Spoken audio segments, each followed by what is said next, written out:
हाँ, good morning student. देखो, आज हम लोग न्यू टॉपिक स्टार्ट करेंगे। एक है कार्डनोट साइकिल। ठीक है, कार्डनोट साइकिल। बहुत लोग बोला है सर कार्डनोट साइकिल प्रॉब्लम थोड़ा नहीं हो रहा है, कैसे करेंगे हमको बता दीजिए। तो प्रॉब्लम तो डायरेक्ट नहीं कर सकते ना। हम क्लास में पढ़ाए थे कार्डनोट साइकिल, ठीक है। और एक बार हम फिर से समझा देंगे, उसके बाद हम प्रॉब्लम सॉल्व करेंगे, क्योंकि डायरेक्ट तो प्रॉब्लम सॉल्व नहीं होगा। आप प्रोसेस मालूम नहीं है आपको, आपको कैसे पता चलेगा कि सर कैसे करेंगे नहीं करेंगे। ठीक है, तो एट फर्स्ट हम स्टार्ट करेंगे कार्डनोट साइकिल। तो देखो, there are 4 parts. Okay, number 1 is boiler, number 2 is turbine, number 3 is turbine, number 3 is condenser, number 4 is compressor. Okay, number 4 is compressor. Okay, there are 4 parts. number 1 boiler, turbine, condenser and compressor. ठीक है, हम इसको layout में draw करेंगे तो कैसे होगा देख लो। फर्स्ट हम इधर बॉयलर दे रहे हैं, सेकेंड पर is turbine, number 3 is condenser,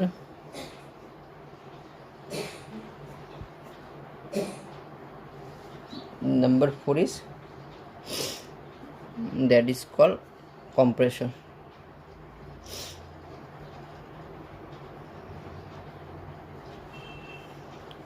तो हम इसको प्रोसेस 1 2 3 4। ओके, प्रोसेस 1 2 3 4 देख लो। प्रोसेस 1 2 3 4। तो process 1,2 that is boiler. Process 1,2 is boiler. Next part turbine, that is called condenser, that is called compressor.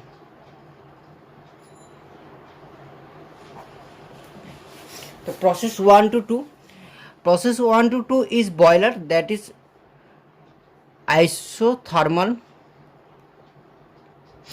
Expansion process. Isothermal expansion process, उसके भी और एक नाम है। आइसोथर्मल एक्सपेंशन प्रोसेस का नाम क्या है? Isobaric process. तो देखो, इसमें ना हीट सप्लाई हो रहा है। क्या क्या सप्लाई हो रहा है? हीट सप्लाई हो रहा है। दैट इज कॉल्ड, हम बोल सकते हैं इसको reversible isobaric heat addition process. Isothermal को आइसोबारिक बोल सकते हैं, तो इसको क्या बोल सकता है? क्योंकि हीट एडिशन हो रहा है, तो reversible isobaric heat addition process. ठीक है, reversible isobaric heat addition process. ठीक है, process 2 to 3, process 2 to 3 that is called turbine. Turbine को क्या बोलते हैं? Isentropic process. क्या? Reversible isentropic process. और एक नाम बोल सकते हैं आइसेंट्रोपिक प्रोसेस का, और एक नाम क्या है? Adiabatic process. ठीक है, तो इसको क्या बोलेंगे? आइसेंट्रोपिक एक्सपेंशन, और आइसेंट्रोपिक और क्या बोल सकते हैं? Adiabatic process. तो रिवर्सिबल एडियाबैटिक प्रोसेस। तुम बोल सकते हो सर दोनों नाम किस लिए दे रहा है? तो देखो, हमको ना दोनों डायग्राम ड्रॉ करना होगा। एक पीवी डायग्राम है और टीएस डायग्राम है, तो ये दोनों नाम से वो वाला काम लाएगा, उसलिए ड्रॉ कर रहे। ठीक है, प्रोसेस 3 to 4। 3 to 4 क्या है? इसमें ना कंडेंसर में हीट रिजेक्ट हो रहा है। इसमें जो सप्लाई हो रहा है ना, इसमें हीट रिजेक्ट हो रहा है। ठीक है, तो 3 to 4 में हीट रिजेक्ट हो रहा है। तो इसका नाम क्या? इसका ऑपोजिट ए वाला, इसका ऑपोजिट ए वाला। याद रखना, बॉयलर का ऑपोजिट है कंडेंसर, टर्बाइन का ऑपोजिट है कंप्रेसर। तो बॉयलर का नाम क्या था? Isothermal expansion process. तो इसमें तो हीट रिजेक्शन होगा, दैट मीन्स कंप्रेशन हो रहा है, तो क्या लगा? Isothermal compression process. और इसमें हीट एडिशन के जगह में क्या होगा? हीट रिजेक्शन होगा। ठीक है, तो इसको नाम लिखो आइसोथर्मल। हम शॉर्ट में तुम लोग को पढ़ा देता है, क्योंकि ये वाला हो गया ऑलरेडी। ठीक है, आइसोथर्मल कंप्रेशन प्रोसेस और reversible isobaric isobaric, reversible isobaric, heat addition था तो क्या होगा, heat rejection process, heat rejection process, ठीक है। और 4 to 1 process, 4 to 1 that is को दिस आर ऑपोजिट। तो इसमें क्या था, आइसेंट्रोपिक एक्सपेंशन था, क्या होगा, आइसेंट्रोपिक कंप्रेशन होगा। तो आइसेंट्रोपिक कंप्रेशन। और इसमें क्या था, रिवर्सिबल एडियाबैटिक प्रोसेस था, इसमें भी क्या होगा, रिवर्सिबल एडियाबैटिक प्रोसेस ही होगा। रिवर्सिबल एडियाबैटिक कंप्रेशन लिखना, एक्सपेंशन प्रोसेस था, ये होगा रिवर्सिबल एडियाबैटिक कंप्रेशन प्रोसेस। तो रिवर्सिबल एडियाबैटिक कंप्रेशन प्रोसेस, ठीक है। देखो आइसोथर्मल में क्या होगा, isothermal that means temperature is constant. Isothermal means क्या होगा, temperature is constant. Isobaric means pressure is constant, isobaric means pressure is constant, ठीक है।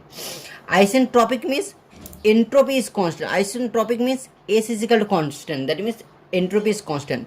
और adiabatic means P V to the power gamma is equal to constant, adiabatic means P V to the power gamma is equal to constant. या isothermal means temperature is constant, isobaric means pressure is constant, isentropic means entropy is constant, and adiabatic means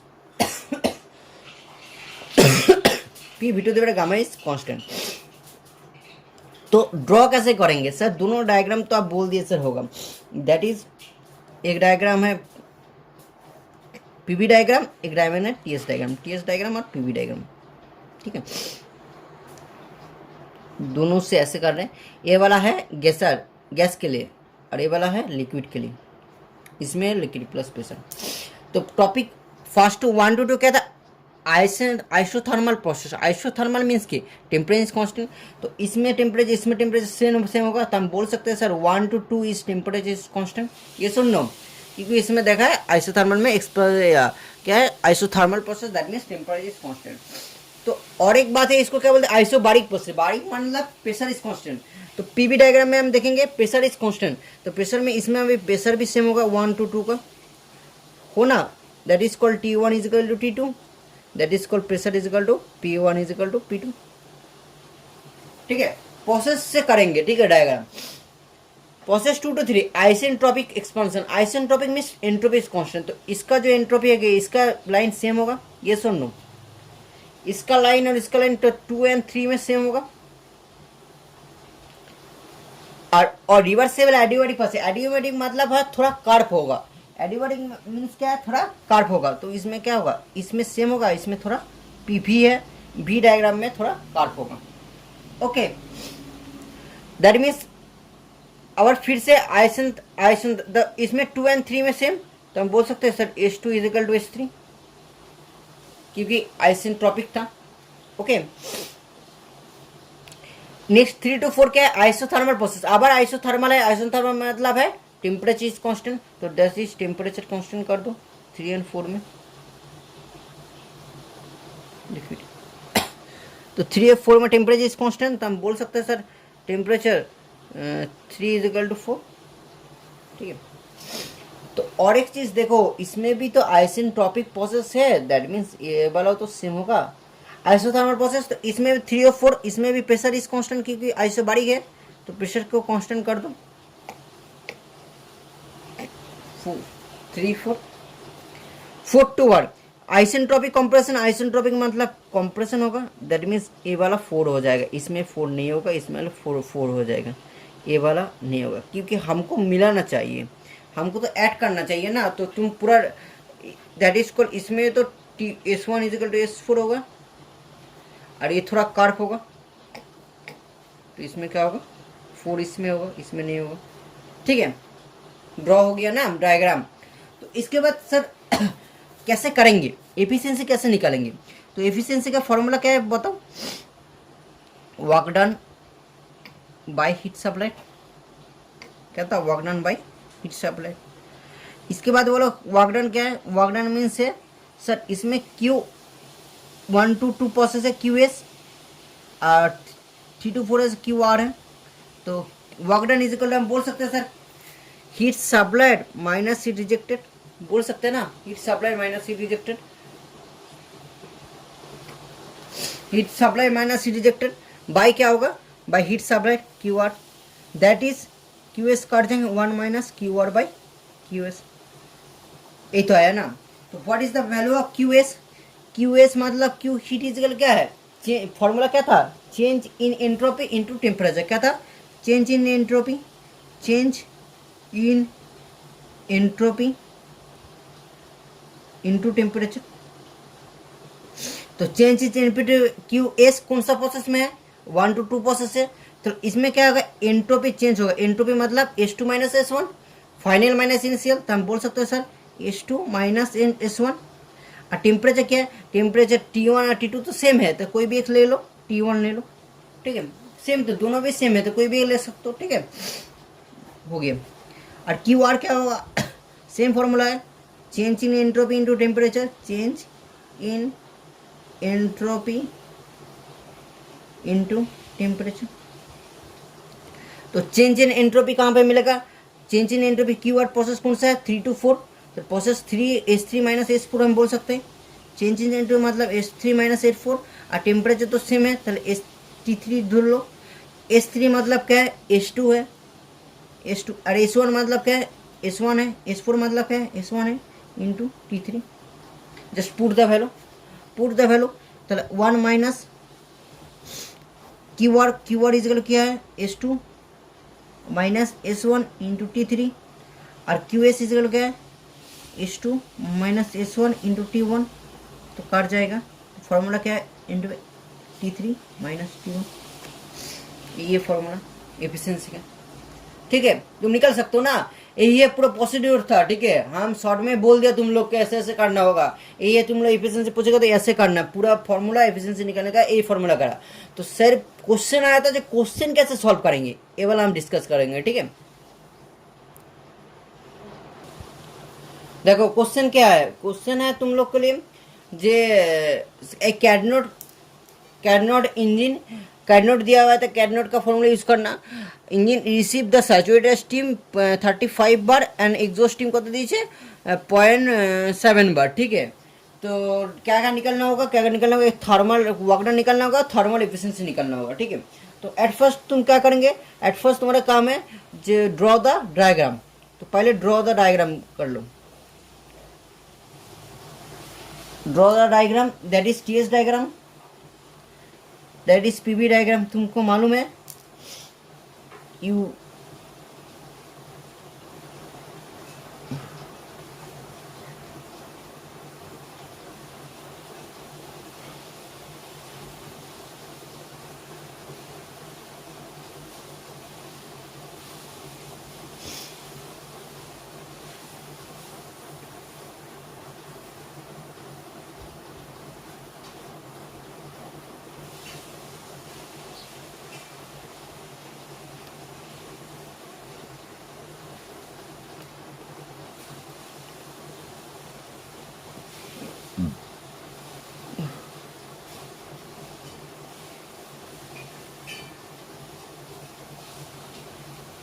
that is the diagram, ठीक है।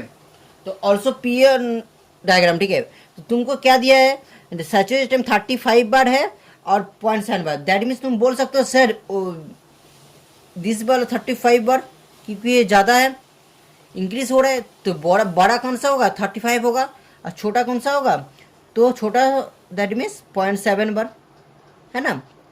तो तुम actually बताओ पहले, जे 35 बार कौन सा है, P1 is equal to P2 is equal to 35 bar है, तो according to diagram P1 is equal to P2 is equal 35 bar, तो P1 P2 35 होगा, तो that means T1 and T2 का टेम्परेचर कितना होगा, यस है T1 और T2 का टेम्परेचर, तो ही तुम स्टीम टेबल से ये वाला निकल सकते हो, तो ये वाला टीम टेबल से देखना, सैचुरेटेड स्टीम के लिए 35 बार देखना, लाइन में टेम्परेचर है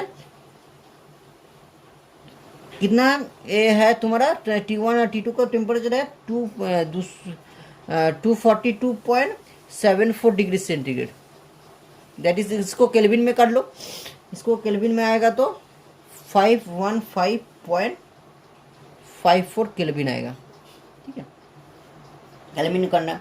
और एक बात क्या था, और दिया है P3 is equal to P4, P3 is equal to P4 is equal to कितना है 0.7 बार है, तय है। तो इसका अकॉर्डिंग से तुम टेम्परेचर निकल जाएगा, इसका अकॉर्डिंग टेम्परेचर क्या होगा T3 is equal to T4, T3 is equal to T4 कितना होगा, T3 इजिकल टू T4 दिया हुआ है, देखना स्टीम टेबल में, देखना T3 लाइन में खोजना, जो स्टीम टेबल में 89.95 डिग्री सेंटीग्रेड है। इसको केल्विन में कर लो, केल्विन में कितना आ रहा है 362.95 केल्विन, ठीक है, ये आ रहा है। ओके, आ गया ना। तो तुमको पहले एफिशिएंसी निकालो। एफिशिएंसी का फॉर्मूला क्या है, एफिशिएंसी का तुम लोग का फॉर्मूला है 1 माइनस T3/T1। तो 1 माइनस T3 का वैल्यू कितना होगा 362.95, और T1 का वैल्यू कितना होगा 515.74, दैट इज वैल्यू कितना आएगा देखना 0.29 आएगा, दैट इज 29%, ऐसा कुछ अप्रोक्स में आएगा, ठीक है। तो तुम ये से एफिशिएंसी निकाल सकते हो। सर वर्क डन कैसे निकालेंगे, फर्स्ट वाला क्वेश्चन कैसे निकालेंगे, तो तुमको वर्क डन इजिकल तुमको मालूम क्या है, वर्क डन इजिकल क्या होता है, वर्क डन इजिकल होता है, हम पहले ही बोला था वर्क डन इजिकल क्या होता है Q supplied minus Q rejected, होता है ना, होता है, yes obviously Q supplied minus Q rejected. अच्छा बताओ तो